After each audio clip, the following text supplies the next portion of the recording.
Hi, I'm Ange from Lifestyle Tradie, and today I want to talk about your hourly rate. As a trade business owner, there are only two components that you're charging for billable time, which is labour and materials. And your hourly rate talks specifically to the labour component of your quote. That being said, how did you come up with your hourly rate in the first place? Most trade business owners we speak with have chosen that hourly rate based on a previous boss or maybe one of your mates who's also in the industry or across any trade. And you've never really stopped to think about whether or not that was the right rate for you in your business. Interestingly, it is often built on 52 weeks of the year. But the reality is we already have 4 weeks of annual leave, 2 weeks of public holiday, and 2 weeks of sick leave, which all of our team are absolutely able to take.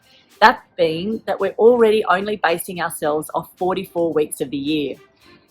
Have you considered this when you've built your hourly rate? Are you actually making consistent profit on every single job?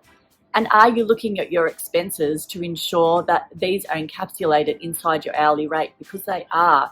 And as a growing business over the course of time, your expenses clearly grow, which they have to accommodate this growing business, but you've never really stopped to actually increase those hourly rates and or you're maybe not putting them up or incrementally putting them up at the right rate to cover yourself. We don't want at all to ever be going to work, breaking even or going backwards. The whole point of owning your own trade business is to ensure that you can manage your own time, control the business and run it the way that you specifically want to, and make money, make profit consistently.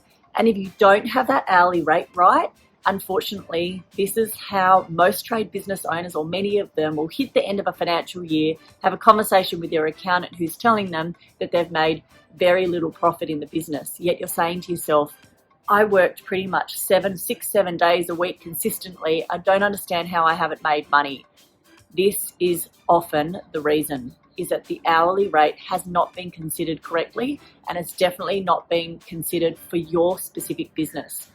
Every business is completely different with regards to how it's made up, how it bills, what expenses you have inside that business, and all of that needs to be considered, this labour component inside a trade business.